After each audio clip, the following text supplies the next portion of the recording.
Selamat pagi, siang, sore, dan malam YouTuber. Yuk, ajak temanmu, ajak juga pacarmu, keluargamu, dan sahabat-sahabatmu untuk subscribe ke channel ini, di mana kami sudah mengumpulkan kisah aneh, video unik, ataupun yang menakjubkan, serta mengandung anomali dan fenomena dari seluruh dunia yang sudah kami buatkan narasi serta cerita agar bisa menjadi hiburan dan pengisi waktu-waktu horormu. Namun, kembali kami ingatkan, kami tidak memaksa kamu untuk percaya video-video yang kami bagikan. Cukup jadikan video ini sebagai hiburan dan pengisi waktu-waktu horormu. Selamat menyaksikan.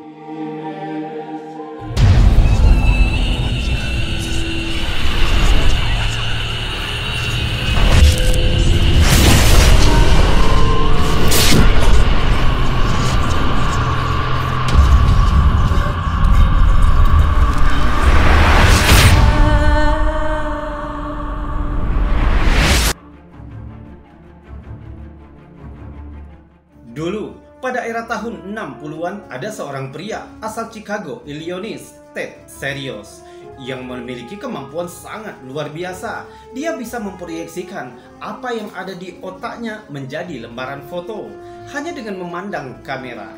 Kisah berikut ini merupakan kisah dari Ted Serios yang memiliki kemampuan luar biasa itu. Kita cek videonya.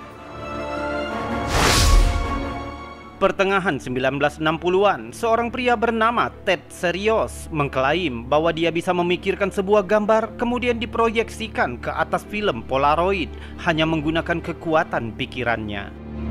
Serios tinggal di Chicago, Illinois. Dia menjadi terkenal karena dugaan kemampuan psikisnya, yaitu menghasilkan gambar pornografi ke film Polaroid. Dia mengklaim bahwa dia dapat memproyeksikan gambar mental ke atas lembaran film menggunakan silinder kecil yang disebut gizmo, dengan kemampuan konsentrasi yang intens dan hanya dengan meletakkan kamera di depan wajahnya. Kemampuannya ini menarik perhatian banyak individu, termasuk ilmuwan, psikoanalis, dan bahkan pesulap. Ini gambar saat Serios melakukan konsentrasi di depan kamera. Gambar yang dihasilkan seringkali kosong, hanya Polaroid dengan batas putih atau hitam. Namun kadang-kadang muncul gambar yang menunjukkan bangunan, landscape, atau objek acak. Ini adalah contoh-contoh gambar yang dihasilkan dari pikiran Serios.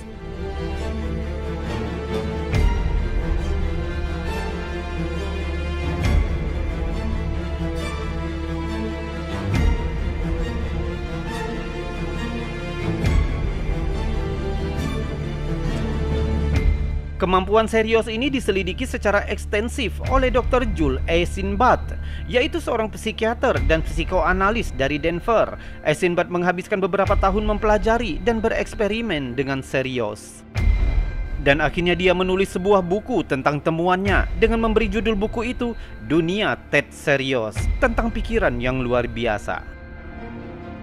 Dalam bukunya, Dr. Joel menyimpulkan bahwa kemampuan yang dimiliki Serios itu adalah asli dan bukan hasil tipuan. Dalam satu percobaan, Dr. Joel meminta Serios untuk menggambarkan peternakan miliknya, sementara Serios melakukan salah satu sesi pemikirannya dan menghasilkan gambar yang agak mencolok. Gambar itu menunjukkan penggambaran peternakan milik Dr. Joel, namun agak kabur, tapi kita akan melihat persamaannya.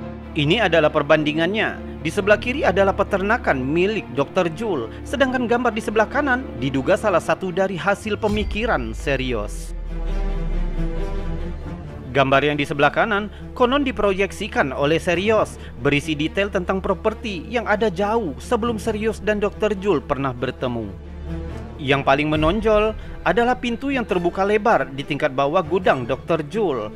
Dan telah dikonfirmasi bertahun-tahun sebelumnya, sebelum pintu gudang itu diubah, pintu itu masih seperti pintu gudang yang ada di gambar Serios. Tapi sekarang sudah mengalami renovasi dan telah diisi dengan pintu yang berbeda, seperti yang ada pada gambar Dr. Joel di sebelah kiri. Jadi kemampuan apa ini sebenarnya? Kemampuan Serios ini juga diselidiki oleh pesulap dan penyelidik skeptis James Randi, yang menyimpulkan bahwa kemampuan Serios adalah hasil dari penipuan cerdas yang mungkin melibatkan penggunaan kamera kecil tersembunyi. Apapun kasusnya, Ted Serios dan kemampuannya dalam berpikir tetap menjadi topik perdebatan yang panas.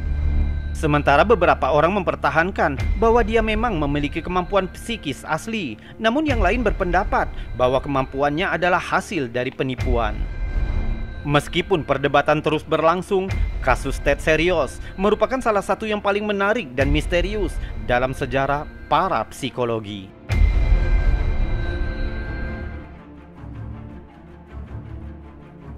Mungkin hampir semua orang, jika dipikirnya terlintas kata hantu, yang ada di pikirannya cuma sebentuk hantu yang mengerikan dan cuma bisa menakut-nakuti manusia.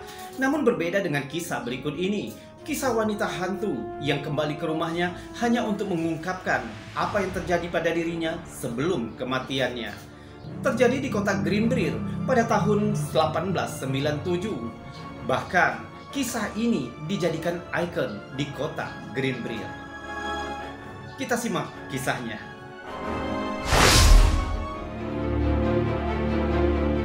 Menurut catatan di papan tanda peringatan Greenbrier County di Virginia Barat, hantu pernah membantu menghukum seorang pembunuh. Isi tulisan di papan tanda peringatan ini menjelaskan tentang kisah hantu Greenbrier, yaitu seorang wanita yang juga dikenal dengan nama Elva Zonahister Sue. Ketika Elva meninggal di rumahnya pada tahun 1897, awalnya kematian Elva dianggap karena persalinan. Namun ibu Elva mengklaim bahwa dia telah didatangi oleh hantu Elva di samping tempat tidurnya. Lalu hantu Elva mengungkapkan penyebab kematiannya yang sebenarnya, yaitu pembunuhan. Hantu Elva mengatakan kepada ibunya bahwa kematiannya karena dibunuh oleh suaminya sendiri bernama Erasmus.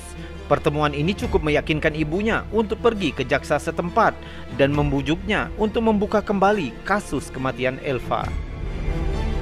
Akhirnya jenazah Elva digali dan diotopsi yang menunjukkan bahwa lehernya telah patah. Erasmus kemudian ditangkap dan dipenjara. Penyelidik juga menemukan bahwa dia telah menikah 2 kali sebelumnya. Istri pertamanya mengatakan bahwa Erasmus adalah pria yang kejam dan istri keduanya meninggal secara misterius.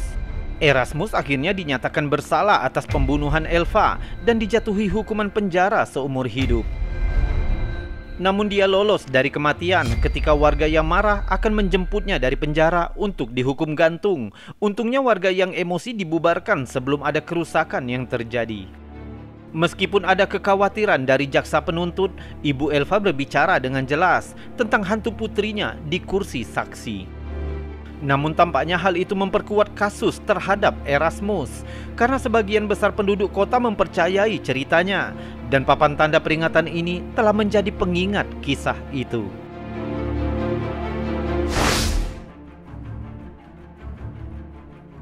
Mungkin jika kamu pernah mendengar kata penyihir, yang ada di pikiranmu mungkin hanya sesosok makhluk, entah itu manusia ataupun gaib, yang memiliki rupa yang jelek, yang buruk, hidung panjang atau dagu panjang, memiliki topi yang juga panjang hingga ke atas, dan biasanya memiliki sifat yang buruk atau jahat.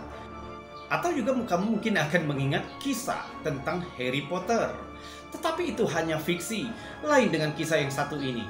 Sebuah kisah dari pegunungan Blue Ridge, seorang penyihir baik yang menjadi sejarah kota Bonesboro. Kita simak kisahnya. Di ujung paling utara pegunungan Blue Ridge di Maryland, Amerika, ada kisah seorang penyihir tua yang pernah tinggal di daerah pedesaan. Dia terkenal bisa menyembuhkan gigitan anjing, demam, dan bahkan menyembuhkan luka tembak dengan sihir. Lahir pada tahun 1798, Michael Zittel Jr. atau dikenal dengan nama penyihir Gunung Selatan adalah salah satu dari 7 bersaudara yang lahir dari ayah Jerman dan ibu Amerika. Di daerah terpencil Bonesboro, Maryland, saat itu tenggelam dalam okultisme dan tradisi sihir. Fenomena ritual supranatural dikatakan sudah umum di daerah itu. Penduduk desa setempat berbagi kisah tentang bola cahaya yang mengambang menerangi hutan di malam hari dan anjing hitam semacam kriptid yang sangat besar dengan mulut merah besar yang dipenuhi taring setajam silet. Mengingat selera wilayah akan paranormal, tidak mengherankan jika Michael Zittel Jr. dengan cepat menjadi penyembuh dan penyihir. Pada abad ke-19, seorang penulis dan pemilik penginapan, Madeleine Vinton Dahlgren, mengatakan bahwa dia dapat menerjemahkan tulisan tangan bahasa Jerman dari salah satu buku mantra hitam milik Michael Zitter. Katanya, mantra awal dalam buku itu menggambarkan cara penduduk setempat yang dapat mempengaruhi pencuri untuk mengembalikan barang curiannya. Mantra berikutnya adalah untuk seseorang yang kehilangan kudanya karena dicuri. Mantra itu berisi kata-kata, bawa tongkat garpu dan tempelkan di tempat kuda itu berdiri. Panggil kuda dengan namanya dan katakan, aku menginjak-injakmu, aku tongkatmu, aku menggigitmu. Bawa tongkat garpu dan diamlah di mana kuda berdiri. Kamu akan kembali dan putar tangan pencuri dengan cepat, secepat angin atau ikan yang berenang di air atau burung yang terbang di hutan, atau kau akan terbaring di bawah tanah. Datanglah cepat dan lebih cepat. Kemampuan Michael Zitter tumbuh hingga ke tingkat yang tidak dapat dicapai. Banyak warga dari desa jauh mengantri untuk disembuhkan dari berbagai penyakit. Menurut ahli sejarah, Michael tidak akan pernah meminta uang atau kompensasi pekerjaannya. Namun ketika permintaan menjadi meningkat, dia memutuskan untuk menulis buku dan menjualnya dalam upaya untuk membantu lebih banyak orang. Buku itu berjudul Antara Teman yang Membutuhkan atau Ilmu Rahasia. Setelah buku itu dijual secara umum, kemampuan Zitter dikatakan menghilang. Banyak yang percaya itu disebabkan karena dia mencoba mengkomersilkan kemampuan sihirnya. Dan setelah buku itu dijual secara luas, diduga Zitter kehilangan sihirnya. Dia mengalami depresi dan kemiskinan yang parah dan meninggal pada tahun 1877. Beberapa dekade kemudian, pada tahun 1975, salah satu buku Zitter ditemukan di antara tumpukan debu dan puing-puing. Seorang wanita bernama Pauline Rutheon yang tinggal di bawah penginapan tua mengklaim telah menemukan sebuah buku sihir tua. Kemudian beberapa tahun kemudian, manuskrip asli berbahasa Jerman juga ditemukan. Buku-buku itu sekarang disimpan dengan aman di Museum Sejarah Bonsboro. Apa pendapatmu tentang penyihir Gunung Selatan yang katanya benar-benar nyata? Kamu pernah mendengar cerita tentangnya? Mungkin setelah melihat video ini, kamu akan berpikir, ternyata penyihir baik benar-benar ada di dunia nyata. Dan ternyata masih banyak rahasia menakjubkan di luar sana yang belum diketahui. Pada tahun 2017, dua kisah aneh terjadi di Meksiko saat terjadi bencana gempa besar.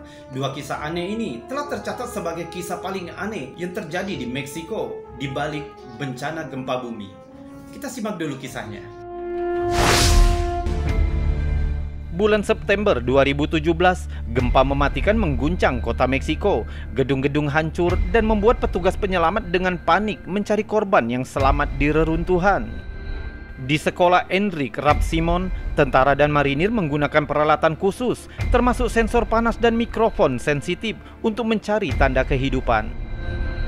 Saat itulah Angkatan Laut Meksiko mengkonfirmasi dengan media lokal bahwa mereka telah menemukan seorang gadis yang masih hidup.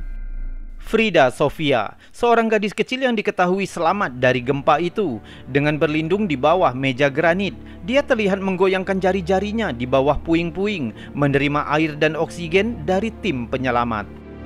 Selama 2 hari, wartawan berkumpul di tempat kejadian. Pengguna media sosial berbagi pesan dukungan dan saluran televisi online menyiarkan pembaruan terus-menerus yang menunjukkan upaya tim penyelamat saat mereka bergerak lebih dekat ke rongga di mana gadis malang itu terperangkap.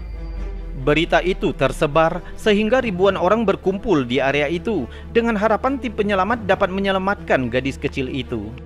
Satu-satunya masalah adalah Frida Sofia, gadis kecil yang terjebak di bawah puing-puing sekolahnya, sebenarnya tidak benar-benar ada, bahkan hilang dari reruntuhan. Kecurigaan mulai muncul ketika tidak ada yang mengaku sebagai orang tua gadis itu, dan tidak lama kemudian pihak sekolah mengatakan mereka tidak memiliki siswa yang terdaftar dengan nama Frida Sofia. Tampaknya laporan awal yang dibuat oleh petugas penyelamat salah atau menyesatkan. Dan setelah media melaporkan cerita tersebut sebagai fakta, seluruh bangsa Meksiko mulai mendukung Frida Sofia. Media kemudian mengaitkan insiden itu dengan kemungkinan psikosis kolektif, yaitu khayalan di saat kepanikan. Insiden aneh ini sama dengan yang terjadi dengan insiden 32 tahun sebelumnya setelah gempa bumi tahun 1985 di Mexico City. Seperti Frida Sofia, pihak berwenang berusaha menyelamatkan seorang anak kecil yang terkubur di puing-puing. Bocah itu bernama Luis Ramon Moncuito, seorang bocah lelaki berusia 8 tahun yang diduga terperangkap di sebuah bangunan di tengah kota. Segala upaya dilakukan untuk menyelamatkan bocah itu, bahkan dibantu oleh penyelamat dari negara lain, termasuk Amerika. Namun sama seperti Frida Sofia, ternyata bocah bernama Moncuito itu tidak ada, juga menghilang dari reruntuhan. Bagaimana bisa di kedua kesempatan itu ada kejadian yang mirip? Mungkinkah itu hanya khayalan para penyelamat? Atau itu semua hanya kesalahpahaman? Atau mungkin tim penyelamat benar-benar melihat atau mendengar sesuatu di bawah puing-puing reruntuhan? Beritahu kami pendapatmu tentang kisah misterius ini. Selanjutnya sebuah kisah dari sebuah rumah berhantu di London. Jika di tempat kita, mungkin rumah berhantu sudah dipugar atau mungkin diruqyah. Tetapi lain lagi dengan di London. Rumah ini dijadikan ikon sebagai tempat atau lokasi tur hantu di hari-hari tertentu. Rumah ini bahkan sangat terkenal dan tercatat sebagai rumah paling angker di London. Kita simak kisahnya. Ada sebuah rumah di London yang dilaporkan sangat berhantu dan menakutkan. Katanya siapapun yang berani menghabiskan malam di loteng lantai atas akan mengalami kegilaan atau kematian. Terletak di Berkeley Square di Mayfair, London, rumah berlantai 4 ini memiliki cerita masa lalu yang kelam yang menceritakan tentang momok menakutkan yang menghantui loteng yang mampu menakuti orang-orang sampai mati. Legenda menceritakan itu adalah hantu seorang gadis yang bunuh diri di kamarnya setelah dianiaya oleh pamannya. Di abad ke-19, rumor menyebar, orang-orang mulai mengadakan tantangan untuk menghabiskan malam di rumah itu. Setidaknya 2 kematian telah terjadi terkait apartemen ini di zaman Victoria. Pada tahun 1879, majalah Mayfair melaporkan kematian seorang pembantu rumah tangga setelah dia menghabiskan malam di loteng Berkeley Square. Dia ditemukan dalam keadaan psikotik suatu pagi dan dibawa ke rumah sakit jiwa, di mana pada hari itu dia dinyatakan meninggal. Setelah berita kematiannya menyebar, seorang bangsawan mencoba tantangan untuk bermalam di kamar itu dan dia ditemukan tewas keesokan paginya. Menurut petugas, katanya dia meninggal karena ketakutan. Dan pada tahun 1887, 2 pelaut dari kapal Penelope bermalam di loteng. Dan di pagi harinya, seorang pelaut ditemukan tewas, diduga tersandung dan jatuh di tangga ketika mencoba melarikan diri dari apartemen itu. Sedangkan pelaut lainnya melaporkan telah melihat mantan pemilik gedung yang secara agresif mendekati mereka, kemudian menghilang. Bangunan itu saat ini tidak dibuka untuk umum, dan kabarnya ruangan yang diyakini berhantu tetap terkunci setiap saat.